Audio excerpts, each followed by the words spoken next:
Become a member of the National At-Home Dad Network, an organization focused on providing advocacy, community, education, and support. Connecting with households where dad is the primary caregiver of the children. We do this through our webinar and podcast series, mental health support groups, regular online social events, as well as our annual convention. The National At-Home Dad Network is a 100% volunteer organization. Without the generous support of its members and the community around it, we would not be able to continue the work that we do. Becoming a member gives you access to past convention speaker presentations, the ability to vote for board members annually, and ensures that the organization's fees and bills are in positive standing. Oh yeah, it should not go unmentioned that there is some cool swag headed your way if you decide to become a member. For only $35 a year, your membership provides you with the exclusive content only we can generate, and you'll be supporting an organization that benefits families all around the country and world. By advocating for them, offering them community, providing education and guidance, and supporting them to grow in their parenthood journey. And one last thing, if you contribute $500 or more, you will become a lifetime member. Not only will you receive everything already mentioned, but also a certificate recognizing your status and an exclusive National At-Home Dad Network challenge coin with our trademark logo, Dads Don't Babysit. So, what are you waiting for? Become a member today. Welcome to Home Dad Chat, brought to you by the National At-Home Dad Network. My name is Brock. My name is Danny. And we are here to talk about life as stay-at-home dads. So sit back, relax, and enjoy the show. No, I don't want much. I even love handmade crafts made of macaroni. Come on now, you should know me. Times I might eat too much. No worry about my weight, got the dad bod rocking on me. Sketches on my feet, cargo shorts look good on me. I'm a dad, that's what I do. Hey everybody, welcome back to Home Dad Chat. Danny and I finally decided to hit the record button after 30 minutes of just talking off on our own. We figured we'd come on and have a conversation with you as well. So hopefully you're having bring you guys in just for a little bit though. Into the fold, yeah, just for a little bit. So got to bring you around Brock the table. And we have a lot to talk about because of the convention. It's almost 50 days now. I don't remember. I don't have I will say I got an app specifically to keep a countdown on my desktop and it immediately crapped out. And I'm like, what? An app on your desktop? I've got one for my phone. It's an app that just says countdown. So this app says that 51 days as we currently are standing. So that means we're getting there. So that's pretty wild. So we've been sitting around not only talking business, because there's a lot of, first year on the board. And I got to tell you, I knew it was going to be busy. It's really busy. Yes. There's meetings and there's phone calls and Zoom calls and I got to write a letter to who and do a what? Okay.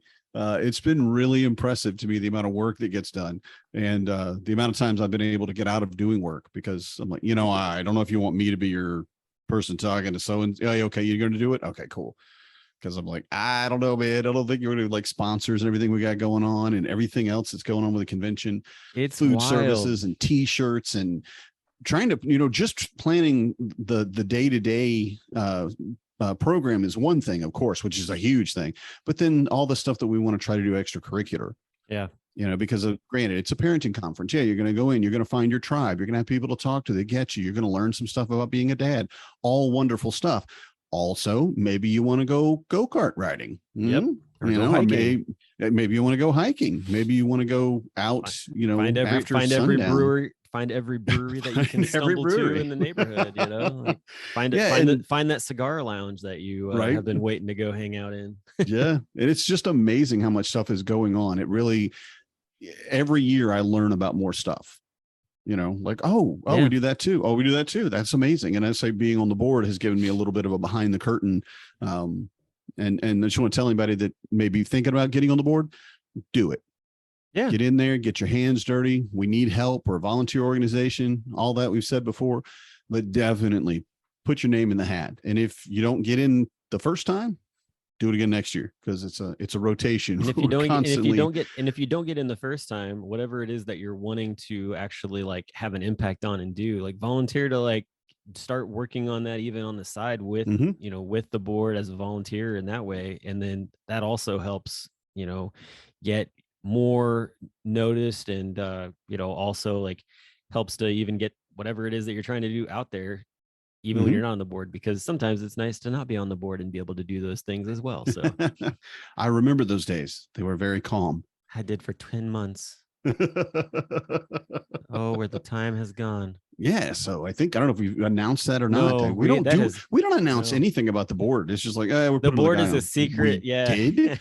Like the Yeah. Godfather. No, yeah. It is. It really is. You come to me on the day of my daughter's wedding to tell me Brock is back on the board. Yeah, Yes. exactly. So, Yeah. For anybody who didn't know, which is pretty much everybody except for Joe Saladino, when I completely hoodwinked him and called him the other night and started talking to him about beer share stuff, and he started sharing his innermost secrets with me. And then I said, "Oh yeah, by the way, I'm back on the board." And he called me Benedict Brock. He had all kinds of names. I will say too, just from the board side of it, we have been looking to try to fill the spot, and we don't. Right. I don't want to say we have like a curriculum. It must be this and this, but we're looking for somebody that, one, would be willing to do it, and two, we've actually been looking a lot more to improve our DEI and diversity, and try to find somebody that's willing to come in. And we've actually asked a few people that I sadly don't fit any too of that, by the big. way. I'm not a Yeah. I don't Yeah. I do not fit any of the diversity. I'm the side least of things, diverse. unfortunately. Yeah, I'm about as cis Mhm. as they come. So yeah. Nice. But still Yeah. though, yeah, I'm coming on for just a year. And Sure. Yeah. Just a year. Sure. I'm saying that right now, just a year. Mhm. Sure. Yeah. I believe you. Absolutely expect. There's a whole bunch of other people that probably at the same time are like, yeah, right. Like Well, the thing is too, is while it is a lot of work, especially once your kids are out of diapers, Yeah. and beyond that, of course, the next thing, which we're definitely going to talk about tonight, is when they're going to school. You finally get some time to yourself. Now, there's still a million things to do. Oh yeah. And kids being in school, granted, there is an amount of time they're away from you and you have quote unquote free time, but the amount of stuff that you end up having to do at the school or with their teachers or field trips or just making their lunch, it doesn't matter. There's just so much still involved, but you get a couple hours that you can like, well, maybe I want to commit to something else. Maybe I want to find out who I am again, which we've talked in the past. And we'll talk, I'm pretty sure, at the convention about making sure you know your story, your identity, owning who you are as a person, as opposed to as a full-time parent, right? And being able to develop that, having a little bit of time. And I will say, for me, being able to volunteer in an organization, a nonprofit organization specifically, that I just love, it really does me a lot of good. I feel, I would say even pride, I feel this is what I'm doing. I'm not like the biggest wheel in the machine or anything, but I'm there, and I'm one of the cogs, and I'm able to help the process move forward. And it's really just been very you're a part of the invigorating. fire that gets fanned, that just pushes the passion of this big train called the National At-Home Dad Network down the track throughout the year. So, and that's what it takes. Like, I don't mind being the fire. Yeah, you don't have to be the big blowtorch. You just I'm not the conductor. Just be an ember that's willing to get fanned every once in a while. Yeah, be a piece of coal. Oh, that's what I am, isn't it? I'm a piece of coal getting burned up. Oh man, no, I'm not getting horrible burned up. imagery. No, don't do that. I'm the guy shoveling the coal. That's it. Yeah. But when the pressure's on, you become a diamond. A diamond, right? There you go. Oh my God. Yes. My geology professor right now is probably smiling ear to ear. Yeah, right. Brock remembers. I don't remember. Yes. Oh, shoot. So speaking of professors, what time is it? What time is it? Oh, it is back to school time. Yeah, yes, for sure. Yeah. We've already got dads whose kids are in school because of like in the South for the year-round schooling. I know Georgia does that. Well, Indianapolis went back too recently. Mm-hmm. So there's. So when are your kids going back to school? 2 weeks. 2 weeks from Thursday. So it's like just about 2.5 weeks right now. Not even that. Like, all right, 16 days, I guess. We are the day after Labor Day. I think it's the 6th or 7th, whatever it is. Yeah. And we'll be at the grandparents' house at the lakes somewhere in North Minnesota. I don't remember the name of the lake. Two inlets, I think it is. Yeah, Two Inlets Lake. And we'll be up there for that week before it, just so the kids can get nice and sunburnt and poison ivied. And then I get to send them back to school. There you go. Next when we get home. We'll hope.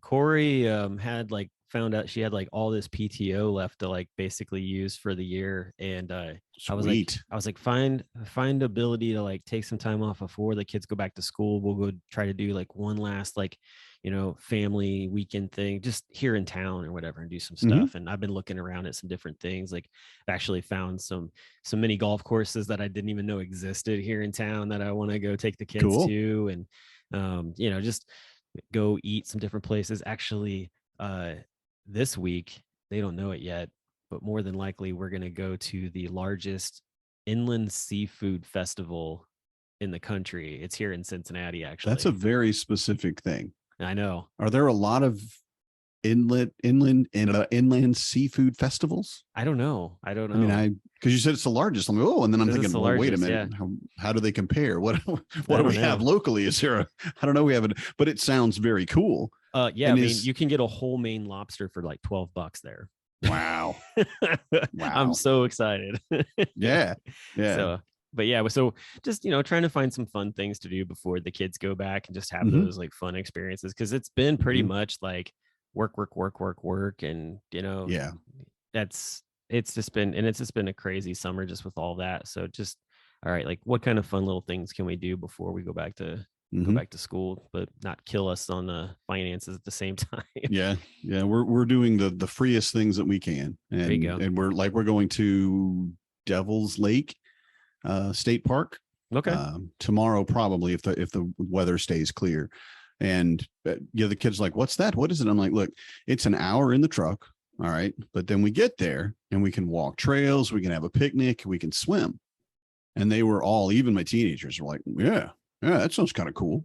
And I will say too, I have a state park pass. Nice. And I'm doing my best to use it up as much as possible, because I was given two. It was a gift for my birthday. Ooh, there you go. Yeah. So and just being able to get around to the state parks, because they are just amazing. Yep. And there's one campsite that has an actual sled run for the winter. So like a so toboggan run? Can we? It said sled, so I don't know. Okay. I'm not the person to ask yet. I will not know until after this winter. But I thought, find out this winter, I guess. We'll go there. Yeah, we'll go there now, see what it's like, and then we go back when it's frozen over or whatever and sled. Yeah. That sounds awesome. Get the stuff done. Yeah. Get out of the house. School's kicking into gear. Also too, like, so kind of with that, kind of a fun little thing. I was putting a newsletter together, and I thought, there's got to be some fun pictures of just like that going back to school kind of deal. And you see a lot of times where like, mom and dad like pop open a bottle of wine and say, see you later, kids, have a good day at school, kind of thing. But I was like, there's got to be some fun, good, like dad ones. And there were some really good ones. And I was like, we need some of our dads to take pictures of that sort of event, just have somebody take it, or if they want to stage it with a tripod or however they want to do it. But whether it's staged or like whatever, a party or a celebration. Yeah, just something fun. And that way, we have just a way to show these dads having a good time. And honestly, for the most part, like most kids by this time are ready to go back to school, as much as they're like, no, I'm not. Like once they get back there and they get around their friends and stuff, they totally almost even forget that they had said it 24 hours prior, I don't want to go to school. Yeah. So, yeah. The night before can be a difficult time, but once you've got them out, once they're at school, they love it. I've rarely had none of my kids have ever gotten to school and then hated it. They're usually, and always, of course, you ask them, what'd you at school today? Nothing. Yeah. Look, what'd I you know learn you today? did Nothing. something at school. You were gone all day.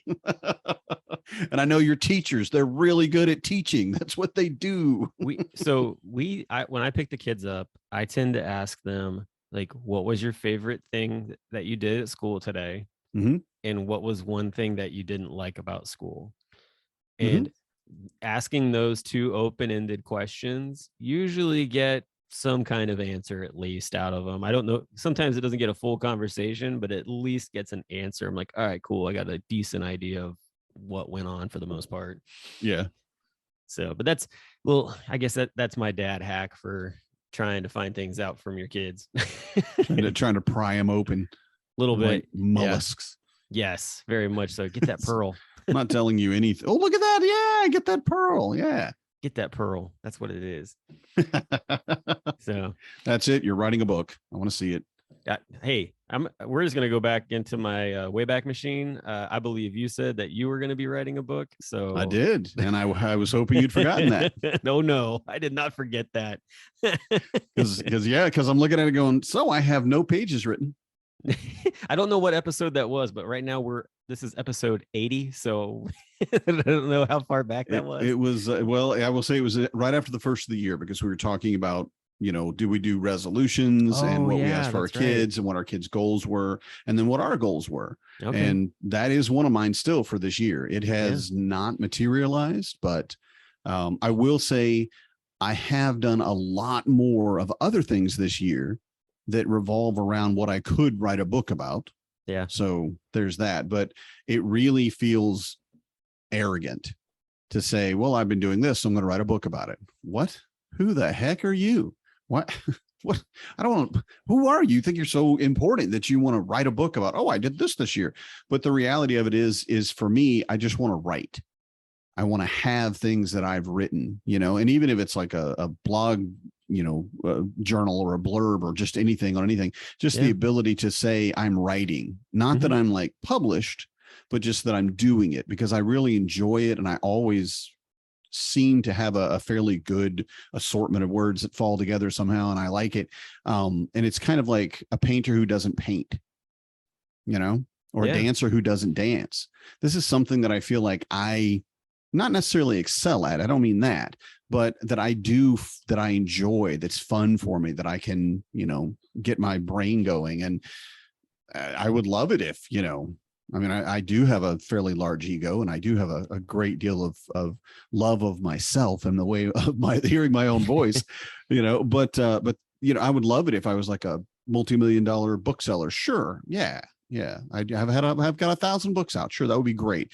But really, I just want to have something that I can look back and go, and in 2022, I made a goal to write a book. And then I did it, Yeah. And even if it's fart jokes or something, I don't know.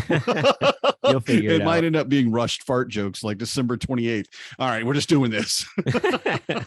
You'll figure it out, man. Even if you just start up a blog, man, just start, go that route. Start writing stuff out. That's one way to go with it. So there's lots of blogs that have been turned into books. So yep. But yeah, so my resolution, one of the things that we talked about was me finishing my motorcycle, getting that all going. And I posted some pictures on my Instagram last week. It looks good. It's coming along. Yeah. Me and my buddy Steve, we tore it all down. We got it all cleaned up. Spent a lot of man hours polishing, buffing, wire wheeling things, like just all kinds of stuff. And then last week we started painting and got things painted. We had done just like I basically let him do it. Like he's painted motorcycles before, and he was like, "Do you want to do it?" And I'm like, "No, I don't want to do it. You do it, man." Like I don't really want my bike to look horrible like a kindergartner painted it. Like you've got. I had a can of spray paint, and I just yes. And so like, he's got all these techniques. And so like, I can be there and watch him and see what he's doing with different things. But yeah, he painted all this stuff, and I was cleaning things up and, like here, like this is ready to be painted, that kind of stuff. Like we were at that point, and finished on Friday that week. And on Saturday, I think it was Saturday morning, or maybe it was Thursday. I went home. I was like, I'm not going to make it out on Friday. Saturday, he was like, do you care if I like start putting some of it together? And I'm like, sure, man, go for it. And so he had put like the handlebars on, the front forks, the wheels, front wheel, back wheel, shocks, got all that stuff situated and on there. He's like, it's ready to roll. And I'm like, awesome. He like sent me pictures, and I was like, you know what? Like, I think I can get out there Saturday evening. So I we did some shopping, and then I dropped the kids and wife off at home, and I went out there, and we ran the electric through through the frame and area, the way that it needed to go, got the battery box situated in place, and then mounted the motor. And Cool. I mean, it was super exciting to like see that and be like, wow, like this bike looks so different just even from this state of it. And Yeah. then he had painted he had done a paint job on the muffler, and it looks awesome. Really nice, just black paint, looks really good on it. But it'll have like a silver piece in front of it with the SX175 logo attached to that, so it's going to look slick. But yeah, I think he messaged me today, and he had done some more. He had done some more work to it today, and it was funny because the other part is that I posted in an Aramachi group that I'm in, the motorcycle, and I was like, hey, like here's where we are, like we're up and running and getting this thing going. It's been a lot of TLC and love. And this one guy goes, oh, he's like, if you like to put TLC and love into bikes, he's like, I've got a few that maybe you'd be interested in. And I was like, okay. And so I called him today and talked with him. He's got like 16 motorcycles down at his property. Wow. Yeah. Some of these guys, they just collect them. It's crazy.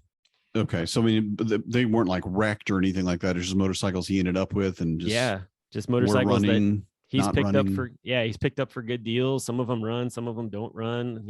Some of them need just a little bit of love or type of deal, but he's got 3 that are similar to mine. And he was like, he's like, I'd be willing to like get rid of them for a decent price or whatever. So once school gets back in session, me and Steve are going to do a little dudes road trip across the river and go see this guy and see what kind of deal we might be able to make to get these 3, because if we get them and we clean them up and we flip them, we can make a nice bit of money off of it, which would be awesome. So cool. So we'll see. But yeah, and then the other part too, so one of the reasons that we're so excited about getting this bike put together is because we're looking to actually put it in a British motorcycle show next month, right before Home Dad Con. Like it's like I think a week or 2 before the convention. And it's nice. Like, is that in Cincy? It's just in Northern Kentucky, in Burlington, Kentucky. Right. But it's put on by the Cincinnati British bike group or something like that, or motorcycle group.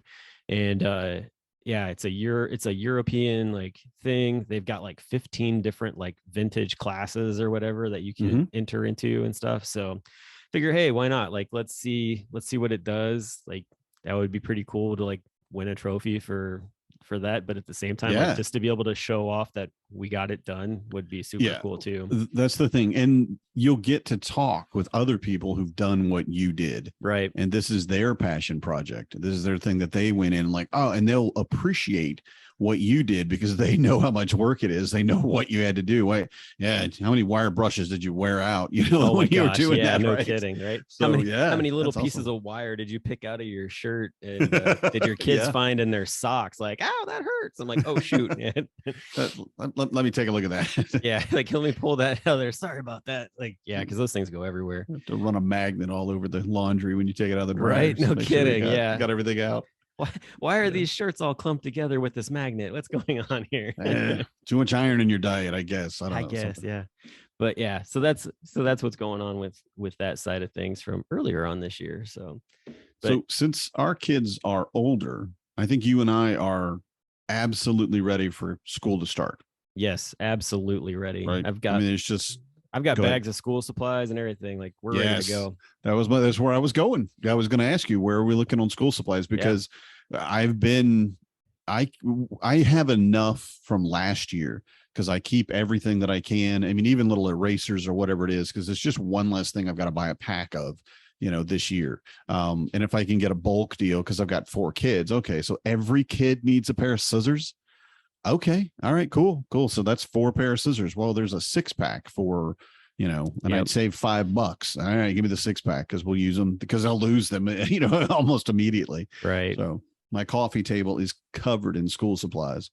And do you guys do the thing where you go like a day or 2 beforehand and drop all the school supplies like off or anything like that? Do you have one of those days? They have. Now, this is different for me. They call it open house. Okay. Right now, open house to me was you go and meet the teacher. You go in, like the Boy Scouts has a little stand out front, and you meet the principal, and you get their schedule, and that's not at all what open house here is. Literally, you can go to the school and walk around and figure out where you're, what floor you're on, basically, but you don't get to meet any teacher, until. Are they not even there? Some of them are there, like decorating or getting their rooms ready and doing the preschool stuff. Okay. But their rooms are locked, and there's, no, you're not coming in. I don't have time to talk to you. I'm getting my curriculum or whatever going. And it was just a very different thing, because then they have a kind of meet the teacher thing about a week after school starts.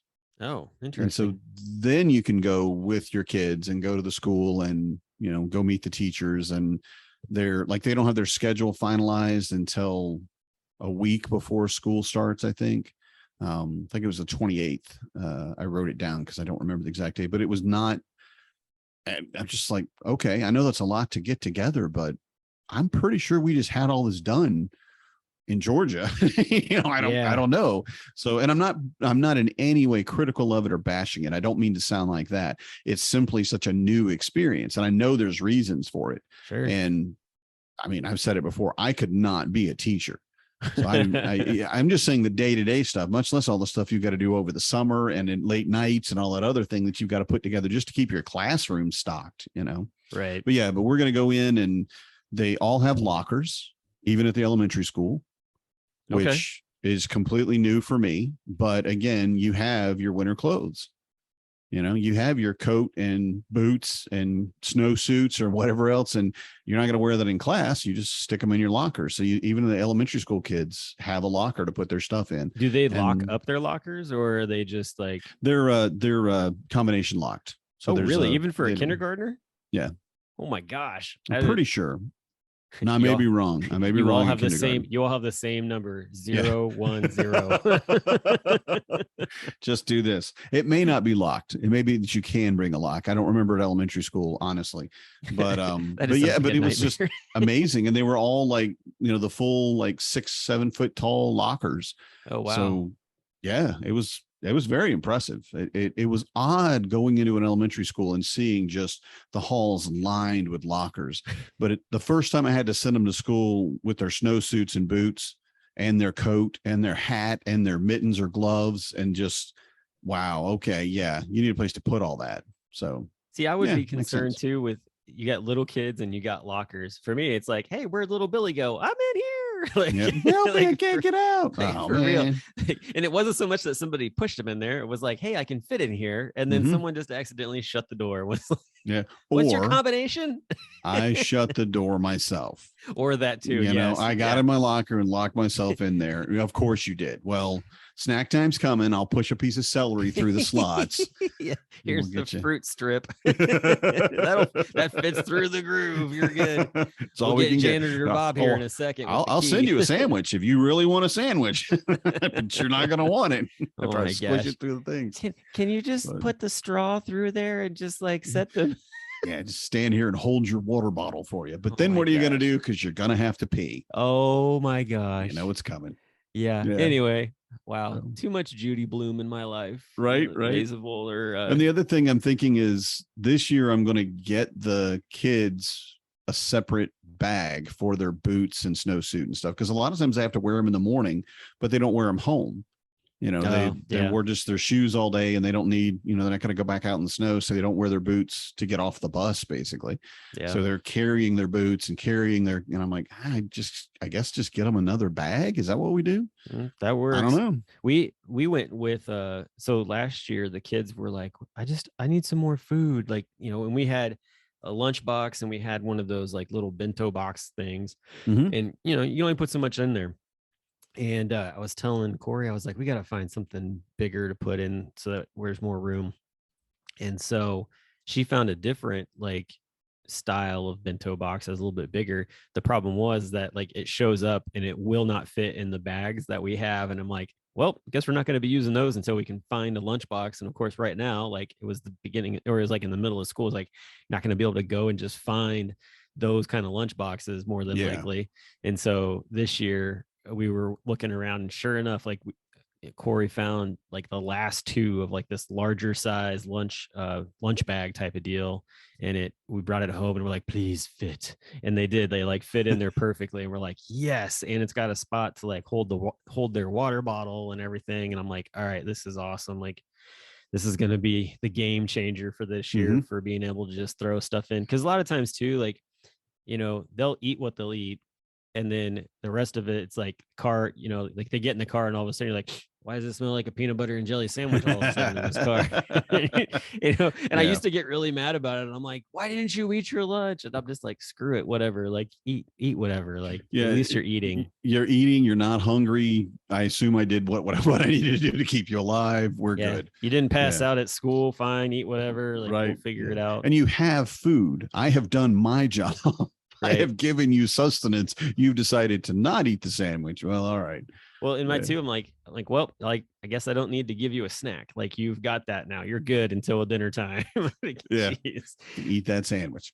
Yeah, exactly. So that's, we're ready for sure. Good. That's the nice part. I mean, they had like a tax-free day or weekend actually last weekend, so that's why we went out and did all of our shopping. Excellent. So that was helpful. Even like they have so much stuff, like even parents can get like clothes up to like a certain amount. So I mean, you can buy stuff for you too. Like, it doesn't matter. Like, it all falls in line the same way. Yeah, that's very useful. Like, I went to the place, like the running store that I get my my shoes from, which are New Balance, but they're blue. And that I had seen where they were having a sale. And so I went in there and I got them for the sale price plus a military discount price plus no tax. And so like I got these shoes for like $100. I'm like, score, because like I feel like adult shoes are so freaking expensive if you want like a nice pair that actually like feel comfortable. But yeah, so like that's what we did, and it worked out really well. But yeah, we got all the stuff is situated. I think the one thing that I need to do better that I was just hearing you talk about was the idea of using supplies from previous years. Like, and we honestly should have probably like done a better job of that, because we've got so many boxes of freaking crayons, and they're like, we want Crayola crayons. I'm like, crayons are crayons, like, who cares? Real. So and then they ask for glue sticks, and it was interesting. I was watching a TikTok where this one woman was like, these teachers, they ask for so many glue sticks, and parents are like, why are you asking for like 12 glue sticks? And she's like, let me show you why. And she takes the cap off and she screws this thing up. And I kid you not, less than half of that tube was actually glue. Oh, wow. Okay. And I was just like, you've got to be kidding me. I think I put it in the Discord channel. You have to check it out. But yeah, I was like, no freaking way. I mean, I'm not kidding you. Like, we're talking like the tip of your thumb was about how big the glue is that's in there. And I'm just like, no wonder they're asking for that. Like, you can run through that in a day. Yeah. And especially with how much kids will use. Oh yeah. Because they don't have any concept of really saving, or keeping it. I just use the whole thing. I got 5 more. I guess you do. And you can tell the comments from the people who didn't have kids when they're like, well, how are they going through it so quickly? I'm like, you don't have any kids. You've never seen a kid open up a glue stick and just basically smash it into the paper. Yes. Oh, that one's done. Teach. I need a new one. Dad, I'm going to make a book. I love that you're making a book. I'm taking a piece of construction paper, Dad, and I am covering it with glue. And then I'm just folding it. I'm just folding it in half. Yep. And I'm like, you there's no need for that. You don't even need to glue it. It could just stay together. And it's like, amazing. No, I needed this. Yeah. It was like, okay. All right. Yeah. And it's a small sacrifice. I got to admit, once crafting and craft supplies are just, okay, we got to have them. Use them up. But hey, definitely. I feel like too, these teachers have gone through quite a bit. Find out, get to know them, find out what it is that they like, so that you're not sending them in like the same like crappy cup that they get every single year. Like, find out like what's their favorite coffee place, find out what their favorite like guilty pleasure thing is. Get Gift them giving gift cards. is an art, but it's very easy to go and ask, hey, what can I get you? Yeah. You know, even if it's like one of the teachers last year, I could just tell she was the kind of person that put a lot of thought into her Christmas gifts, and the kind of person that would use a dark colored tag and then might write in silver or gold writing, you know, because it's just that kind of, that's the way her classroom's put together. And this is everything about how she does her letters and newsletters to the parents. It's all just very, very Pinterest, you know, and I don't mean that in a bad way, but just, it is what it is. And I gave her some Sharpies in silver, metallic gold. And I said, it's just something small just to say thank you. I know it's not anything, you know, big, but I just want to tell you, I really appreciate what you've done with my kids. You know, it's for Christmas. And she pulled it out and she looked at it like, what?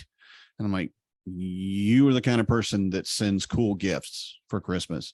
And maybe I'm wrong, but let's go. And she was like, well, I do like to, you know, give. And I'm like, yeah, now you're going to do it in silver metallic writing, right? It's just the best. And she, you can do some really cool calligraphy. It'll be awesome. I made that one. That one I did right. The other ones I've failed at, but yeah, I'm just going to stick with the one that I've succeeded on, because hey, that works. But seriously though, like I feel like that's a great way to like you're not like, hey, give my kid an A type anything like that. It's more like, hey, like I see you as another human being who's working their tail off for my kid, like, and I probably a parent. Appreciation. Yeah. You know? Oh yeah, definitely. Yeah. More than likely. Yeah. So although too, I mean, right now it's very possible you're going to see some very young teachers who are coming right out of college that have not had a normal year yet, you know, and they've gone through tons of stress on top of that. And so, yeah, I guess for me, like, I think sometimes we forget that showing appreciation really does like give you that bolt of energy that, you know, you might not think that you actually wield, but you hold it. Like, you hold the power to like give somebody, you know, the energy that they need to move into the next day. So hopefully people take that and use it however they will for good. Yeah. But join your PTO. Yeah. Teachers need you, or volunteer or whatever. Like, I've never really been able to join the PTO, but I've volunteered like hundreds of hours over the past 3 years. Yeah, the school can use so much. It's not just materials. If you have the time and you have like, hey, I'm going to take an hour out of my day and go direct traffic at the school or something, or help the kids get on the, I don't know if they'll let you get on the bus, but help the kids get to their cars, go their about mother's lunch. cars, whatever. Do whatever. Yep. Be the cashier at the lunch line. Yeah, that's been one that's been offered at our school. I think all of last year, like, can we get somebody please to come in here and just be take the person. It's just a code. It's not even money. You just gotta. I spend most of my time just walking around the lunchroom, opening things for kids, especially the little ones. So, which is a lot of fun. And at the same time, like, I have fun with it because some of the things, you know, they're going to explode. Yes. And so I always like act like it's going to, like, I actually like, I'm like opening up a grenade almost, especially the mandarin oranges. I'm like, oh my gosh, like, will it get me or not, type of thing. And the kids are just chuckling the entire time. So yeah. So that's my tip then. That's going to be my tip of the night, is if you're sending your kids to school with their lunch, make sure whatever you're sending them is something they can open. If you're sending them with a Lunchable and they can't open the Lunchable, that's bad. Choose something else. If it's a juice box and they can't stab that straw in there, no, you gotta find a thermos or something, because the teachers don't have time to walk around to 20 kids and open their Lunchables for them. Yep. If you're gonna do a Lunchable and they can't open it up, like, saran wrap it or put it in a Ziploc bag. Yeah, put it in another bag, anything. But that if your kid can't handle that package, don't send them in. Yeah. You know? So that's it. I'm done.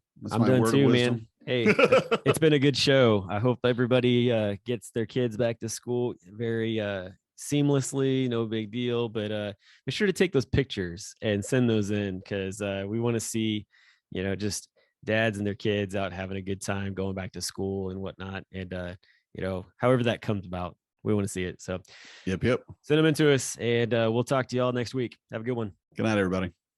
I'm a dad, that's what I do.